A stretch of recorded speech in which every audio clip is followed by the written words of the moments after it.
For today, our topic is power from Unit 1, Political Theory.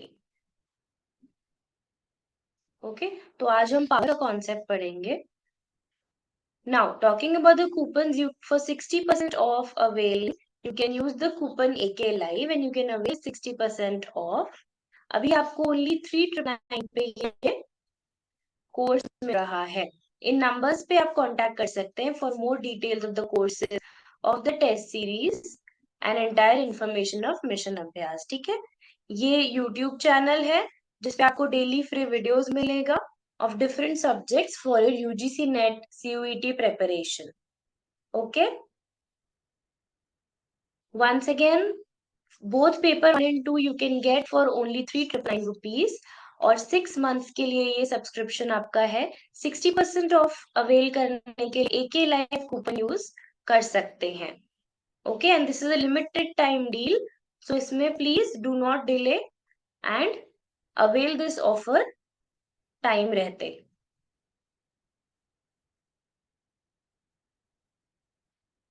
Talking about the concept of power,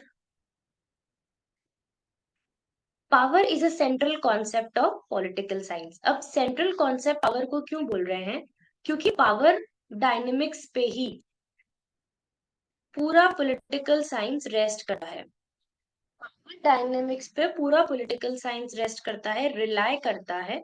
वो इसलिए बोलते हैं because power dynamics, आपने देखा होगा कि पॉलिटिक्स जो है उसमें भी किसके लिए कंपटीशन, किसके लिए है कि हम ज्यादा पावरफुल हो जाएं, हमारी पार्टी को पावर मिल जाए.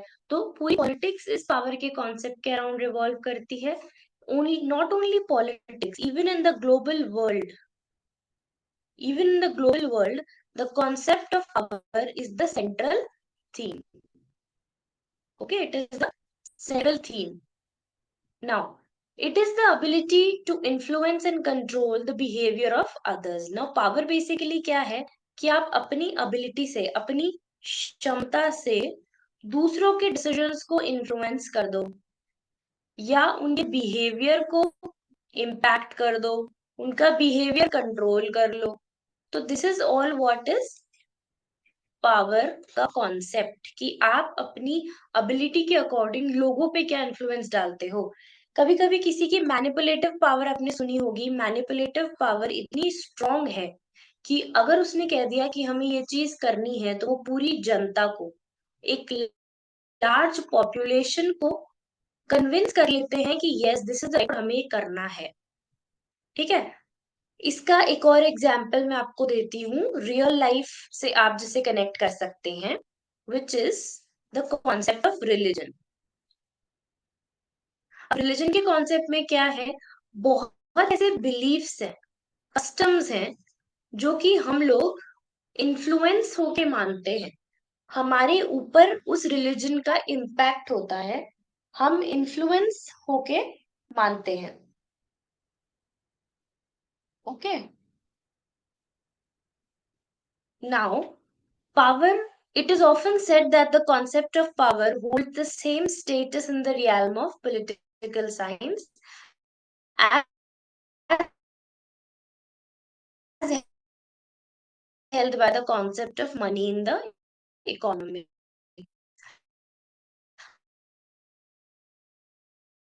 आपने देखा होगा, आप इकोनॉमिक्स की स्टडी बिना मनी के कॉन्सेप्ट पावर को समझे बिना नहीं कर सकते. ठीक है, क्योंकि that is based on the concept of power. बिना मनी के कॉन्सेप्ट को समझे नहीं कर सकते.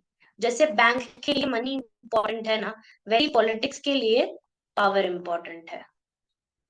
ठीक है, तो इसका आप समझ रहे हो कि इन्होंने कैसे इसको कनेक्ट किया है या कैसे इन्होंने कंपेयर किया है एक तरीके से.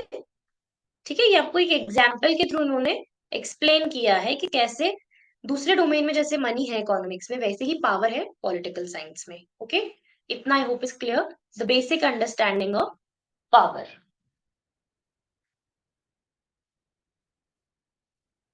Next, relation between the power and authority. ठीक है, if power is the ability to influence others behaviour, authority is right. अब जब भी आप अथॉरिटी वर्ड ले लेते हो ना, तो अथॉरिटी मतलब आप ऑथेंटिक हो, आप बाय लॉ इस चीज को अवेल कर रहे हो, तो इसलिए आपकी आ गया राइट, अधिकार आ जाता है फिर आपका। जहां आपके पावर एक आपका इनफॉर्मल टर्म है, इसको आप लॉ से कनेक्ट नहीं कर सकते, ये जस्टिफिएबल या लॉफुल नहीं होता, ठीक है।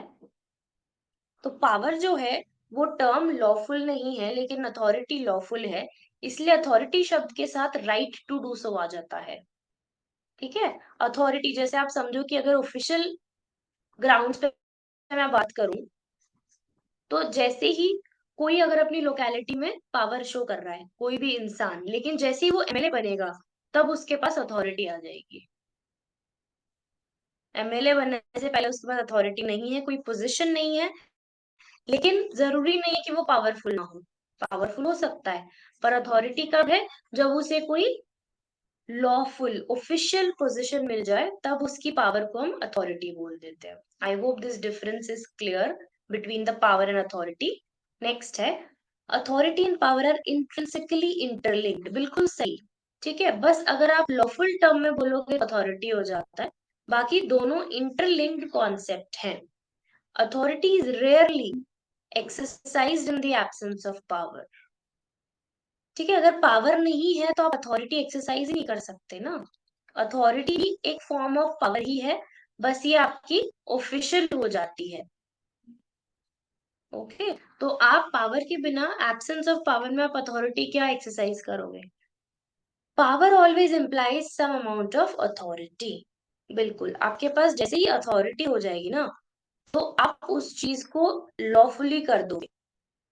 जैसे एक जगह अगर आपको किसी लैंड को परचेज करना है, या फिर ऐसे समझो कि इंडस्ट्री यहाँ बन रही है, अब आपके पास पावर तो है कि आप इंडस्ट्री बना लो, लेकिन आपको उसे लीगल ग्राउंड्स पे, पेपर वर्क के लिए आपको उस पे एक ऑफिशियल सिग्नेचर चाहिए होता है।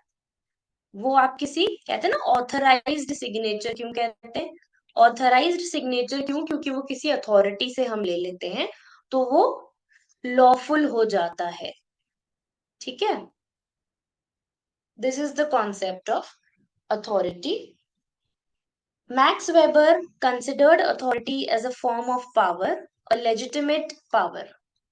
ठीक है, Max Weber considered authority as a legitimate power. अब लेजिटिमेट का मतलब यही होता है बाय लॉ, शब्द लेजिटिमेट का मतलब होता है बाय लॉ। तो मैक्स वेबर कहते हैं कि अथॉरिटी एक फॉर्म ऑफ पावर है, एक लेजिटिमेट पावर है, ठीक है।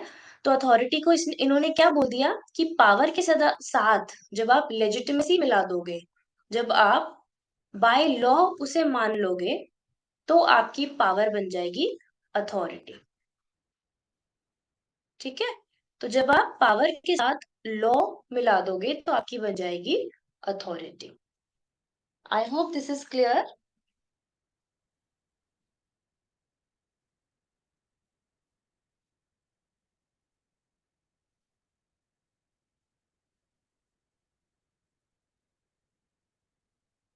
Difference between power and authority.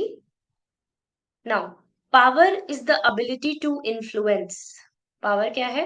Ability to influence. अब ये पूरा गेम किसका है कि आप में कितना, आपने देखा होगा कैरिज्मा करके एक वर्ड होता है, कहते हैं कैरिज्मेटिक पर्सनालिटी, जो कि अपनी बातों से दूसरों को रुझा ले, अपनी बातें दूसरों से मनवा ले, लोगों को इन्फ्लुएंस कर दे, वो हो जाता है आपका पावर। उसमें आपको लॉ की जरूरत नहीं है इन्फ्लुएंस करने के लिए। अगर आपको लोगों को इन्फ्लुएंस करना है, उसके लिए यू डोंट नीड लॉ, ठीक है। तो ये इस कॉन्सेप्ट को एक्सप्लेन कर रहे हैं बेसिकली।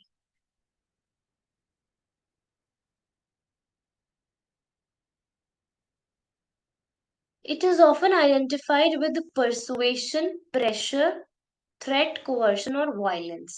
अब पावर को अप्लाई करने के या सक्सेसफुली इम्प्लीमेंट करने के बहुत सारे तरीके हैं। या तो आप परसुएड कर दो, इन्फ्लुएंस कर दो, उसको अपनी बात मनवा लो, या फिर आप उसे प्रेशर के थ्रू अपनी बात मनवा लो, आप फोर्स के थ्रू अपनी बात मनवा लो, डंडे मार मार के कि नहीं ऐसा तो करना ही पड़ेगा, या फिर आप लास्टली वायलेंस पे उतर आओ। कि आप वायलेंस करके अपनी मन मर्जी चला रहे हो, वो भी एक पावर का एस्पेक्ट है। कॉन्स्टिट्यूशनल ओवरटोन एब्सेंट इसलिए बोला गया है क्योंकि ये बाय लॉ हमें नहीं एक्सेप्ट होती। ठीक है, इसमें लॉ का एंगल नहीं होता, इसलिए ये कॉन्स्टिट्यूशनल ओवरटोन इसमें एब्सेंट है। इसलिए ये स्टेटमेंट आपके लिए इंपॉर्टेंट है कि constitutional overtone is absent in power. ठीक है, कमिंग टू अथॉरिटी, ये कॉन्स्टिट्यूशनल पावर है क्योंकि हमने बोला कि ये लीगल है, हमने बोला ये लेजिटिमेट है, हमने बोला ये बाय लॉ मानी जाती है, अप्लाई की जाती है। तो ऐसे ये राइटफुल है क्योंकि आप बाय लॉ, आपको पूरा राइट बनता है कि आप ये चीज कर सके। By right you do what you want to do, you do what you want to do and by full right you do. ठीक है, it has both legal and moral overtone. अब जैसी अथॉरिटी आ गई तो लीगल तो आप समझ गए, और मॉरल भी इसलिए क्योंकि आपको राइट एंड रॉन्ग की नॉलेज है, आपको राइट एंड रॉन्ग में डिफरेंशिएशन है, इसलिए एक मॉरल ओवरटोन भी है। ठीक है, तो यहाँ लिख लेंगे पावर जो है उसमें तो आपका ना ना लीगल है ना मॉरल है, दोनों ही नहीं है। अथॉरिटी आपकी लीगल भी है, मॉरल भी है। ठीक है, तो ये बेसिक डिफरेंस हम इसमें याद रखेंगे। और वेबर का कॉन्सेप्ट बिल्कुल याद रखना। वेबर ने बोला है पावर प्लस लेजिटिमेसी बन जाती है अथॉरिटी। ठीक है, एक ये भी वेबर का कॉन्सेप्ट इंपॉर्टेंट है, इसको you need to remember. Okay, coming to the conventional view of power. अब कन्वेंशनल हो जाता है आपका ट्रेडिशनल फॉर्म। ठीक है, यहाँ पावर को डोमिनेशन मानते थे। पावर मतलब है कि जो अपनी डोमिनेंस दिखा रहा हो, जो अपनी पावर का यूज करे टू डोमिनेट अदर्स, सारे डिसीजन मेकिंग उसके ऊपर रहे। और डोमिनेट इन सेंस कि कोई भी उसको क्वेश्चन ही नहीं कर पाएगा क्योंकि वो सब पे डोमिनेट कर गया, तो आपके क्वेश्चनिंग का जो एस्पेक्ट है वो कहीं ना कहीं डेड हो जाएगा। Coming to the thinker Robert Dahl, he held that power is a relational concept. ये वर्ड आपसे कई बार पूछ लेते हैं, तो इसे याद रखें कि रॉबर्ट डैहल ने पावर को एक रिलेशनल कॉन्सेप्ट बोला है। ठीक है, it is the ability to get things done by others even against their wish. और वो ऐसा क्यों बोल रहे हैं कि बिकॉज यहाँ हम अपनी चीज करवा रहे हैं, नो मैटर उनकी विश है या नहीं, हम उनकी विश के अगेंस्ट जाके भी लोगों की विश के हम अपनी चीज करवा रहे हैं, इसका मतलब हम पावरफुल हैं। This is the definition of Robert Dahl, इसलिए उन्होंने इसको रिलेशनल कॉन्सेप्ट बोला है। Power is considered coercive. अब क्योंकि हम कन्वेंशनल भी और ट्रेडिशनल मान रहे हैं, तो इसलिए ये पावर को डोमिनेशन भी बोल रहे हैं और कोवर्सिव भी बोल रहे हैं, क्योंकि ये ट्रेडिशनल व्यू है, कन्वेंशनल व्यू है। ठीक है, नॉन कन्वेंशनल व्यू क्या कहता है, अकॉर्डिंग टू हैना एरेंट। अब इसमें आपके सारे आ जाएंगे contemporary thinkers, you will have contemporary thinkers in this. तो ये आपके न्यू एस्पेक्ट्स को एक्सप्लोर करेंगे। ठीक है, तो जैसे हैना एरेंट का एस्पेक्ट है, political power does not mean coercion, it means empowerment. हैना एरेंट पावर को कोवर्शन से ना रिलेट करके एम्पावरमेंट से रिलेट करती है। ठीक है, एम्पावरमेंट मतलब आपका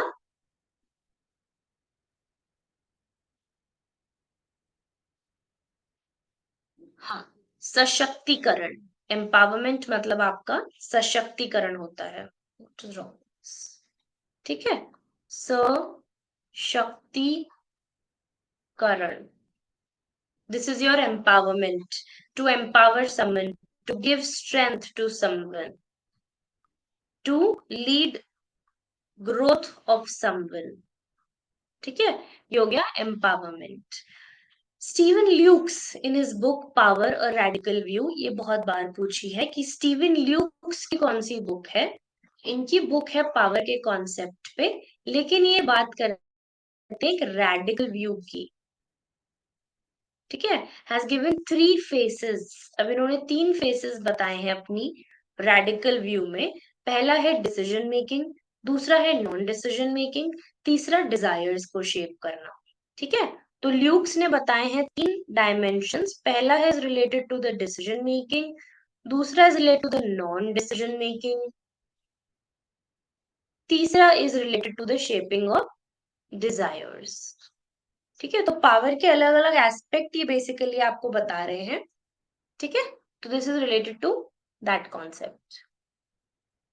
अब यहाँ डिसीजन मेकिंग नॉन है, तो यहाँ एजेंडा सेट कर रहे हैं ये, इसलिए इसको नॉन डिसीजन कर दिया, क्योंकि यहाँ पे एक एजेंडा फोकस्ड अप्रोच रखोगे। ठीक है, और shaping desires is always secretive. आप लोगों के डिजायर्स शेप कर रहे हो, ये सीक्रेटिव एस्पेक्ट उन्होंने बताया है स्टीवन ल्यूक्स ने। Definitions of power are important. एक बार just give it a reading, एक रीडिंग आप इसे देंगे, और जब आप 1-2 बार रीड कर लेंगे तो आपको ऑटोमेटिकली चीजें क्लिक हो जाएंगी कि किसने क्या बोला है। ठीक है, या बेसिक थिंकर्स आपको रिकॉल हो जाएंगे।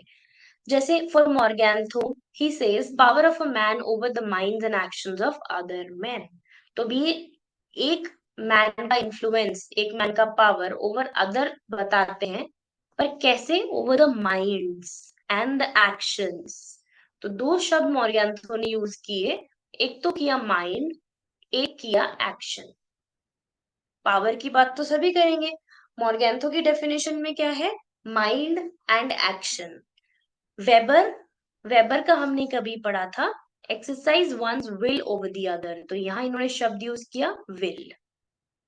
ठीक है, ये विल से इसको आप रिलेट करना। तो ऐसे आप की टर्म्स याद रखोगे ना, तो आपको पूरा याद रह जाएगा कि किसने क्या बोला है। डेफिनेशन मत याद रखो, कीवर्ड याद रख लो, या विल से याद करना है, या माइंड से, एक्शन से याद करना है। ठीक है, Lord Acton, power tends to corrupt, absolute power corrupts absolutely. Okay, ये बहुत फेमस स्टेटमेंट है आपका, पावर टेंड्स टू करप्ट। और इसमें ये बता रहे हैं कि जैसे आपकी पावर इंक्रीज हो जाती है, आपके पास एब्सोल्यूट पावर आ जाती है, तो आप और ज्यादा करप्ट हो जाते हैं। तो जब आपके पास ज्यादा एब्सोल्यूट पावर आएगी, तो पक्का आप करप्शन के पाथवे पर जाओगे, ये लॉर्ड एक्टन कहते हैं। And this is very very important definition. Next is Parsons, power resides in the society as a whole. तो ये सोसाइटी एज अ होल का कॉन्सेप्ट दे रहे हैं। नीश देते हैं, power is capacity to define reality. तो इनका कोडवर्ड हो गया रियलिटी। नेक्स्ट है Pittacus, the measure of a man is what he does with power. यहाँ मेजर ऑफ द मैन याद रख लो, जब मेजर ऑफ द मैन आएगा तो आपका टर्मिनोलॉजी हो गया Pittacus. Okay, next is your pluralist theory. According to this, power in the society is not concentrated in single group. Power is distributed among the organizations. अब plural word से समझ जाओ कि पावर एक जगह कन्फाइन नहीं है, पावर एक जगह कन्फाइन नहीं है, कॉन्सेंट्रेटेड नहीं है। ठीक है, तो कॉन्सेंट्रेटेड नहीं है तो क्या है? डिस्ट्रीब्यूटेड है। ठीक है, नाउ ये इमटेरियल पावर पे स्ट्रेस देते हैं। If an individual can not keep up with politics, their interest will be protected by the interest groups.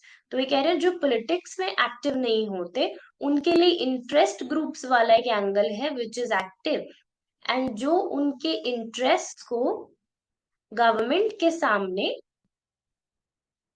Put forward करता है, ये लोगों के इंटरेस्ट को गवर्नमेंट के सामने रखता है। तो ये इंटरेस्ट ग्रुप्स का काम होता है बेसिकली। ठीक है, compromise and bargaining define the pluralist. बिल्कुल, जो पावर है ना, उसमें आपके कॉम्प्रोमाइज भी होगा, आपकी बार्गेनिंग भी होती है। तो ये सब किसके एस्पेक्ट है? आपकी प्लूरलिस्ट पावर के। याद रखना, bargaining is an important word in this. Bargaining can easily be frozen in decisions by the different interest groups. People in decision making positions are constantly moving in and out of the power. बिल्कुल। तो यहाँ एक dynamics चलेगा। जो लोग power में है आज है वो कल ना हो, डिसीजन मेकिंग में आज है वो कल ना हो, आज उसका पार्ट है कल नहीं है। तो ये डायनेमिक्स शो करता है। Now it represents the polyarchy view of the Robert Dahl, where the power is not in hands of few, nor in the hands of all, but in the hands of many। ठीक है, तो यहाँ जब many, बहुत सारे लोगों के हाथ में पावर है, तो हम इसको बोले पॉलीआर्की व्यू ऑफ पावर। ठीक है, पॉलीआर्की मतलब बहुत सारे। तो इसलिए जब बहुत सारे लोगों के पास पावर है, तो हम इसे पॉलीआर्की व्यू बोल देते हैं। और ये किसने दिया है? Robert डैहल।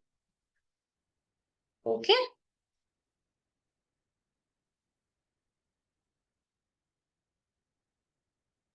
Next, elite power is important. Elite theory आपकी बहुत सारे डायमेंशंस में आएगी। इसको डिटेल में हम पब्लिक एडमिनिस्ट्रेशन में भी कवर करेंगे। Your elite theory. Okay. According to this theory, power lies within a small section known as elites. अब ये कह रहा है कि पावर मिडिल क्लास की जगह या पुअर क्लास की जगह किसके पास आ गई है? इलीट के पास। और जो इलीट है वो एक बहुत ही छोटा सेक्शन है, एक बहुत ही स्मॉल सेक्शन है, जिसके पास ये पावर घूम फिर के आ जाती है। और वो इसलिए क्योंकि वो इलीट कैटेगरी में है, इसलिए ना चाहते हुए power falls into their section, into their hands. Okay. Now this stress on the material representation. यहां हमने देखा प्लूरलिस्ट का स्ट्रेस था इमटेरियल पे, लेकिन फिर हमने देखा इलीट का स्ट्रेस है मटेरियल पे। ठीक है, तो ये डिफरेंस आप याद रखें। Only successful individuals who have proven power में एंटर द सिस्टम। अब ये बोल रहे हैं कि आपके इलेक्शंस तो होते हैं, सब लोग कहते हैं इलेक्शंस फ्री एंड फेयर है, पर कैंपेनिंग की बात कौन करता है? जो इंडिविजुअल, जो रिप्रेजेंटेटिव कैंपेनिंग में ज्यादा फंड यूज कर पा रहा है, लोगों को ज्यादा इन्फ्लुएंस कर पा रहा है, एट द एंड उसी की जीत होगी। तो इसीलिए आप प्रूवन पावर के साथ ही पॉलिटिक्स में एंटर कर सकते हैं, ऐसा इलीट थ्योरी मानती है। कि आपको पॉलिटिक्स में एंटर होना है तो आपके पास एक पहले फाइनेंशियल बैकग्राउंड होना चाहिए, या आपके पास कोई फंडिंग अथॉरिटी या ऑर्गेनाइजेशन होनी चाहिए। जैसे होता है ना, कई बार कोई एक पार्टी किसी को फंड कर देती है, किसी को स्पॉन्सर कर देती है, तो even in that case when you have the financial security, you can stand in the election process. Superiority of the property owning upper class define elite theory. अब ये इलीट किसको माने हैं? जिनके पास प्रॉपर्टी है।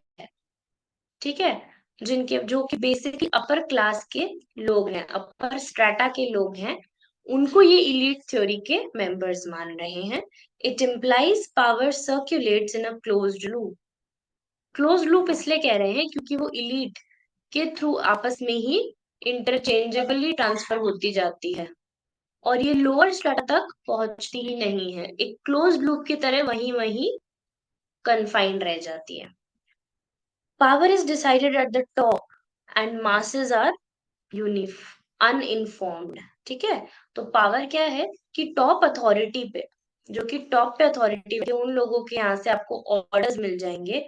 और जो आपका लोअर स्ट्रेटा है, जो मासेस है, जहाँ सारी भीड़ है, वो अनइन्फॉर्म्ड रह जाते हैं। उन्हें कोई अवेयरनेस या उन्हें किसी बात का अपडेट ही नहीं मिलता, उन्हें इन्फॉर्म नहीं किया जाता, बस रूल्स एंड ऑर्डर्स आ जाते हैं जो कि आपकी टॉप अथॉरिटीज से बन के आते हैं। अब इसके कुछ थिंकर्स हैं फेमस: पेरेटो, मिशेल, मॉस्का, C.W. मिल। ठीक है, etcetera. So these are the famous elitist theory thinkers which you need to remember also. Okay.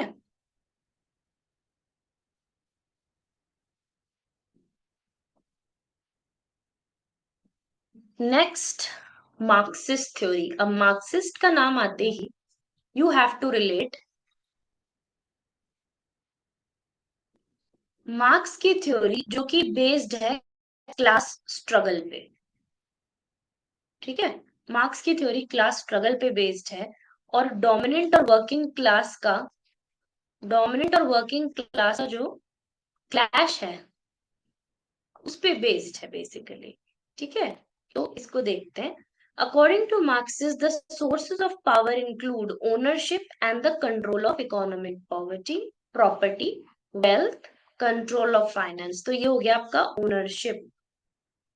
किसकी ओनरशिप? प्रॉपर्टी की, आपकी सारी वेल्थ की, आपके फाइनेंसेस की।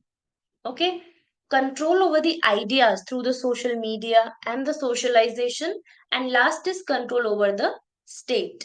तो यहाँ मार्क्सिस्ट कह रहे हैं कि जो सोर्सेस है पावर के वो क्या है, या या तो आपके पास प्रॉपर्टी हो, फाइनेंशियल पावर हो गई, या फिर आपके पास आइडियाज हो, सोशल पावर हो गई, या फिर आपका स्टेट के ऊपर कंट्रोल हो। तो ये एक तरीके से पॉलिटिकल पावर का एस्पेक्ट है। तो ये उन्होंने तीन सोर्सेस जो आपको बता दिए, economic, social and political aspect. ठीक है, those who hold the power means of production also control the political power। अब ये कहते हैं कि जिस इंसान के हाथ में मीन्स ऑफ प्रोडक्शन है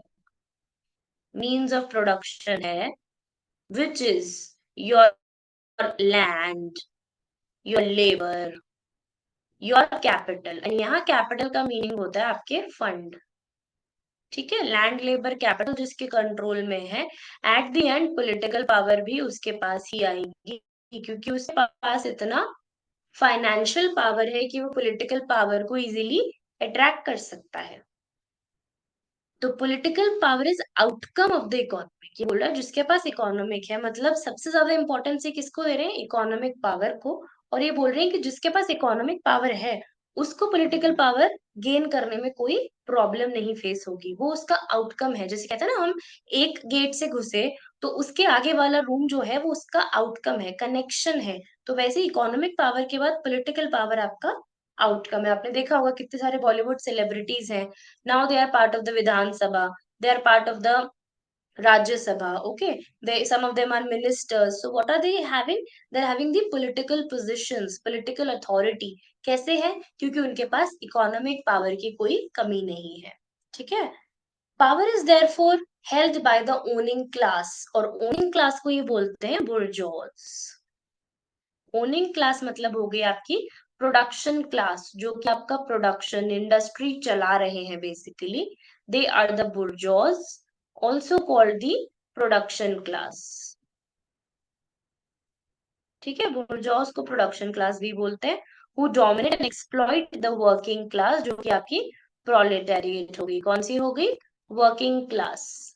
तो ये बेसिकली क्लास कॉन्फ्लिक्ट है।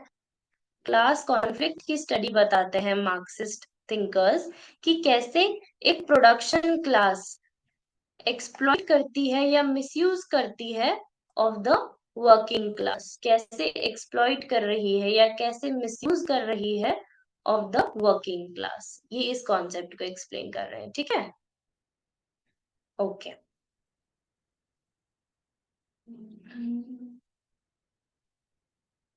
Now you have Foucault's theory of power. अब माइकल फुकॉल्ट जो है वो एक बहुत ही इम्पोर्टेंट थिंकर हैं, जिनका पावर का एक पूरा व्यू है। उनका एक व्यू है ऑफ द पावर कॉन्सेप्ट। तो ये बहुत आपसे पीवाईक्यूज में पूछा भी गया है, और ये थिंकर भी आपसे बहुत बार पूछे गए हैं। तो market Foucault in his book Discipline and Punish gave the social theory of power। अब एक एक वर्ड इसका हम अच्छे से पढ़ेंगे कि फुकॉल्ट ने आपकी दी है सोशल थ्योरी। इन्होंने दिया है आपका सोशल थ्योरी।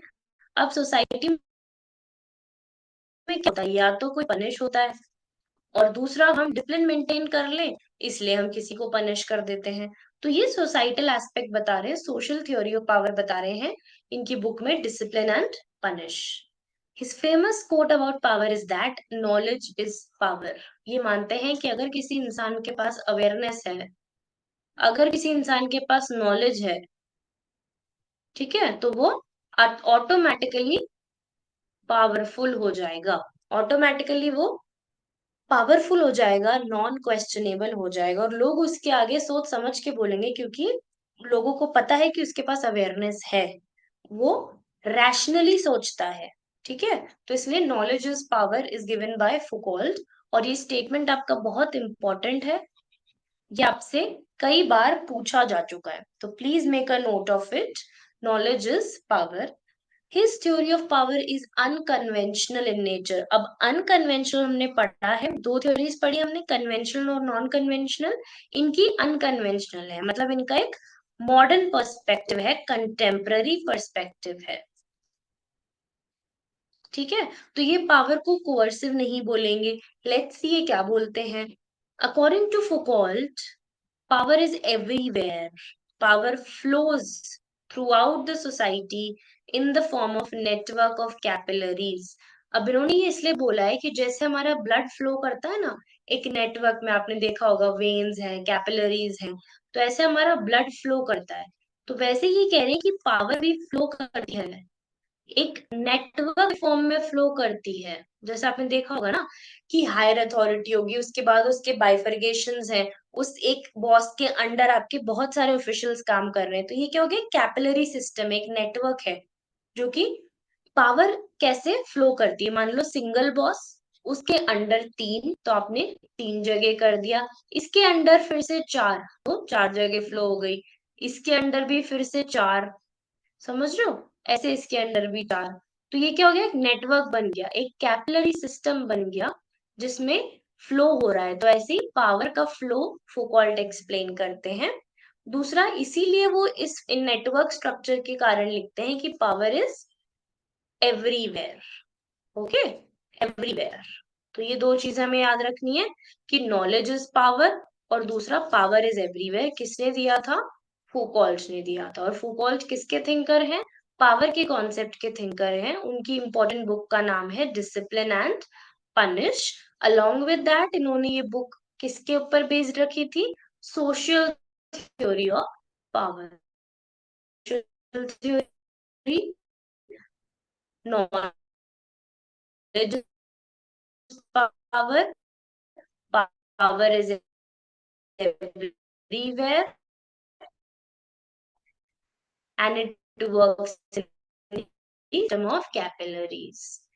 ठीक है, इन्होंने पावर फ्लो ही बनाया है। ठीक है, ये कन्वेंशनल थिंकर या अनकन्वेंशनल भी आप बोल सकते हैं, तो नॉन कन्वेंशनल एस्पेक्ट फॉलो करते हैं। Foucault's analysis of the power is unconventional, ये हो गया। Analysis of power is considered post structural view. Post structural क्या है कि जब आप अपनी स्टडी में नए डायमेंशंस ले आते हैं ना, कल्चर, सोसाइटी, ये सब ले आते हैं, तो आपका पोस्ट स्ट्रक्चरल व्यू हो जाएगा। Okay, instead of macro view of power, Foucault gives micro view of power. अब इन्होंने माइक्रो एस्पेक्ट स्टडी किया है पावर का, उसको फ्लो ही बताया है, उसको इन्होंने हर जगह है ये बताया है, नॉलेज से लिंक किया है, ये इन्होंने माइक्रो एस्पेक्ट पढ़ा है, माइन्यूट डिटेल्स इन्होंने पढ़ी है। इसका मतलब ये है, according to him each of us is powerful and powerless at the same time. अब ये हो गया, we are under the power of someone and we are exercising the power on someone. तो उन्होंने बता दिया कि एक ऐसी सिचुएशन है। अब देखो, अगर ये मिडिल ऑफिशियल कोई है, इसका एक बॉस भी होगा और इसका एक एम्प्लॉय भी होगा। ठीक है, एम्प्लॉय लिख दो, सबऑर्डिनेट लिख दो, तो हर किसी का एक बॉस हो जाता है, एक सबऑर्डिनेट हो जाता है। तो इसीलिए बॉस की पावर के तो अंडर ये एक्सरसाइज कर रहा है, पर ये खुद पावर जता रहा है किस पे, सबऑर्डिनेट पे। तो अब इस केस में देखा जाए तो ये पावरलेस है, पर इस केस में देखा जाए तो ये पावरफुल हो गए। तो एक ही ऑफिशियल एक जगह पावरलेस है, एक जगह पावरफुल है। तो बेसिकली फुकॉल्ट इस थ्योरी को एक्सप्लेन करते हैं कि हर एक इंसान एक जगह पावरफुल भी हो सकता है और दूसरी जगह पावरलेस भी हो सकता है, एक ही टाइम पे, सिचुएशंस पे डिपेंडिंग वैसा हो सकता है। ठीक है, this was all for the concept of power. We will be studying tomorrow citizenship. ठीक है, सिटीजनशिप पढ़ेंगे again at the same time. Then for more free lectures, you can visit our YouTube channel, missionabhyas.com. Here you will get the free classes, the PYQs and the NCERT series. और NCERT series आपके foundation build करने के लिए बहुत essential है। तो please do join us here, and this is my Telegram channel for the daily updates, for the PPTs, videos. Okay. So here you can connect with us on this. Also, if you have any doubt, we can solve that. This was all for today. Good night. Take care. Stay healthy, students. तो I hope आपको ये power वाला जो concept है समझ आ गया होगा, that how power is exercised, why power is important, and किस किस थिंकर ने क्या क्या व्यूज दिए हैं in the power concept. Okay. And conventional और नॉन कन्वेंशनल पावर क्या होता है, पावर एंड अथॉरिटी में डिफरेंस क्या होता है, all these are the basic aspects of the concept of power. I hope it is clear to all of you.